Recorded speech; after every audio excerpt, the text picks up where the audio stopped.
Berjumpa lagi dalam permenungan kita edisi Sabtu 24 Juni 2023, Pekan Biasa ke-11.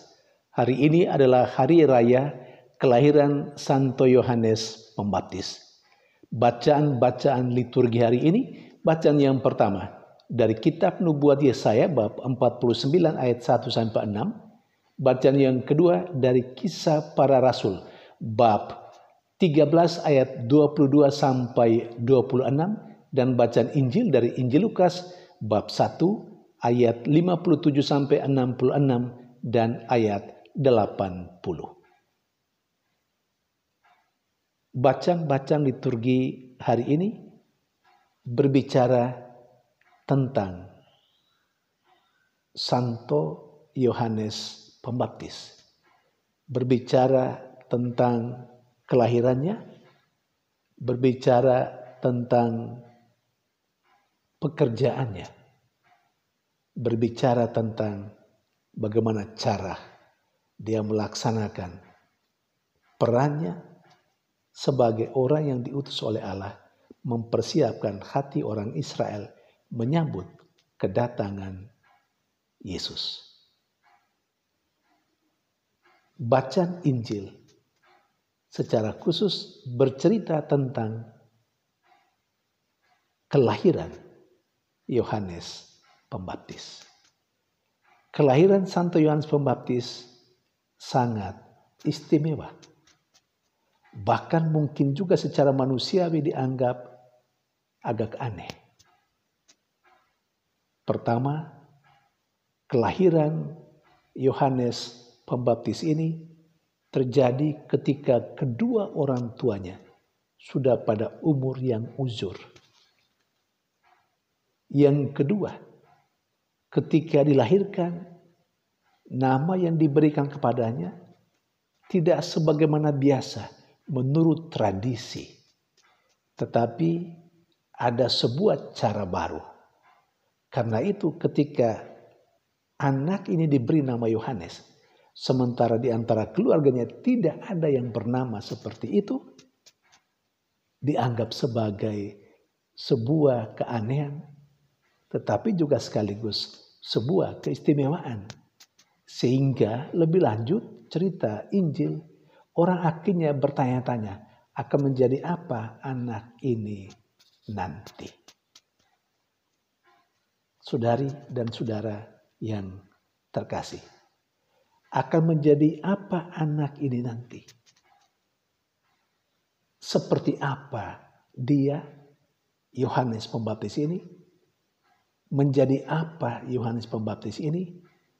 Diceritakan kembali oleh Lukas dalam Kisah Para Rasul dalam bacaan yang kedua hari ini. Secara singkat, Lukas bercerita tentang Yohanes Pembaptis. Dia datang, dia diutus untuk mempersiapkan orang-orang Israel untuk menyambut kedatangan Al-Masih, kedatangan Mesias dalam diri Yesus Kristus. Dan ketika Yesus datang, Yohanes Pembaptis mengundurkan diri dan mengakui dengan terus terang di hadapan orang-orang yang ada di sekitarnya, orang-orang yang mendengarkan dia, yang bahkan sudah menjadi pengikutnya. Dia mengatakan bahwa yang datang ini, Yesus ini, lebih hebat dari dia. Membuka tali kasutnya pun dia tidak layak. Satu sikap yang rendah hati, sebuah kejujuran dari Yohanes Pembaptis bahwa bukan dia yang dinanti-nantikan. Dia cuma orang yang diutus untuk mempersiapkan hati orang Israel menyambut kedatangan Mesias yang sesungguhnya. Karena itu dia mundur. Bahkan dia mengajak orang-orang sebelumnya menjadi pengikutnya untuk datang kepada Yesus dan percaya kepada Yesus. Yohaneslah yang berkata kepada para muridnya tentang Yesus itu, "Lihatlah anak domba Allah." Saudari dan saudara yang terkasih, pertanyaan berikutnya, lalu bagaimana cara Yohanes melaksanakan tugasnya? Itu bisa kita jelaskan, kita renungkan melalui bacaan yang pertama hari ini. Memang bacaan yang pertama hari ini berbicara tentang hamba Yahweh. Dan hamba Yahweh tidak lain tidak bukan adalah Yesus Kristus. Tetapi kalau kita meneliti lebih jauh apa yang dikatakan dalam bacaan pertama khususnya untuk hari ini, pada hari raya kelahiran Santo Yohanes Pembaptis, maka isi bacaan itu juga bisa disematkan, bisa dialamatkan untuk Yohanes Pembaptis. Mengapa? Allah telah memilih Yohanes Pembaptis sejak ia dikandung ibunya. Persis seperti yang dinubuatkan tentang hamba Yahweh dalam bacaan pertama hari ini. Dan Allah menyiapkan Yohanes Pembaptis dengan menganugerahkan kepadanya mulutnya yang seperti pedang. Allah menganugerahkan kepadanya pribadi sebagaimana atau diibaratkan dengan anak panah yang tajam. Itu semua perlu Allah siapkan karena Yohanes datang sebagai seorang nabi dan dalam melaksanakan profesi kenabiannya, melaksanakan tugas atau peran kenabiannya, semua kita tahu betapa tegasnya Yohanes Pembaptis, dan itu karena dia sudah dipersiapkan oleh Allah sejak dikandung ibunya. Bahkan lebih jauh, Allah tidak saja mengutus Yohanes Pembaptis khusus untuk orang-orang Israel, tapi juga dia dikatakan diutus untuk menjadi terang bagi bangsa-bangsa. Artinya dia juga diutus selain mempersiapkan hati orang Israel, tapi juga semua orang yang mendengarkan dia dan yang percaya atas pewartaan Yohanes Pembaptis. Saudari dan saudara yang terkasih, seperti itulah ketiga bacaan liturgi hari ini berbicara tentang Yohanes Pembaptis yang hari kelahirannya kita rayakan secara liturgis hari ini. Lalu apa pesannya untuk saya dan Anda? Apa pesannya untuk kita? Ada beberapa pesan yang bisa kita petik untuk kita renungkan bagi kehidupan kita dan kita hayati dalam keseharian kita. Yang pertama, seperti Yohanes Pembaptis, kelahirannya sangat istimewa dan mungkin juga aneh secara manusiawi. Kita pasti tahu seperti apa kita ketika kita dilahirkan. Sudah pernahkah kita bertanya kepada orang tua kita bagaimana cara kita dilahirkan dulu? Atau mungkin kita tidak sempat bertanya. Tetapi poin saya jelas. Kelahiran kita dalam keluarga kita dari orang tua kita adalah hal yang istimewa. Dan Allah mempunyai misi tertentu dengan keberadaan kita dalam keluarga dengan kelahiran kita sebagaimana Yohanes Pembaptis. Yohanes Pembaptis dipilih oleh Allah menjadi nabinya, bahkan nabi yang terbesar menurut pengakuan Yesus Kristus, karena dari mereka yang pernah dilahirkan oleh perempuan Tidak ada satupun yang melebihi Yohanes Pembaptis.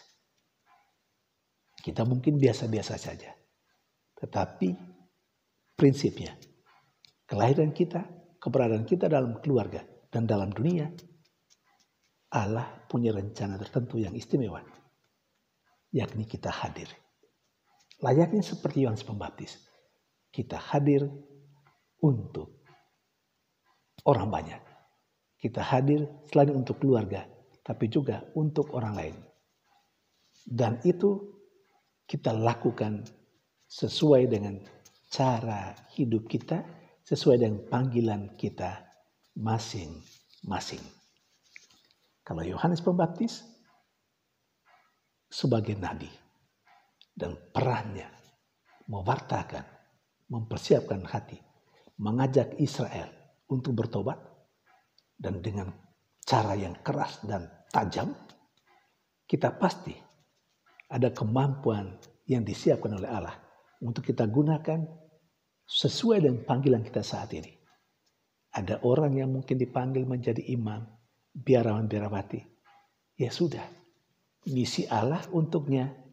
Dia hadir untuk menyelamatkan, dia hadir untuk mewartakan Tuhan dengan cara hidupnya sebagai imam, sebagai biarawan-biarawati. Yang lain lagi mungkin dipanggil sebagai orang tua, sebagai suami dan istri.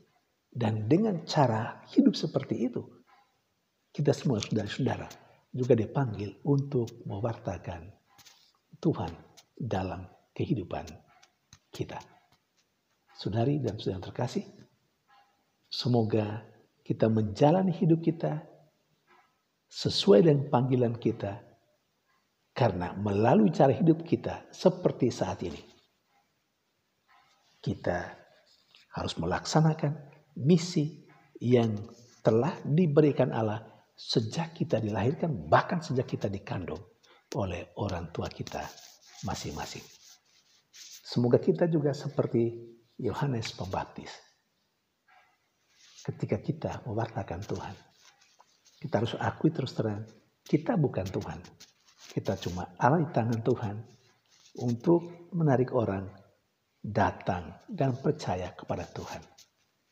Jangan sampai kita menjadikan diri kita pusat pewartaan. Artinya kita menjadikan diri kita sebagai tujuan pewartaan kita. Banyak orang-orang yang akhirnya terkesan dengan romo tertentu, suster tertentu, atau siapapun, lalu hanya terikat ke situ.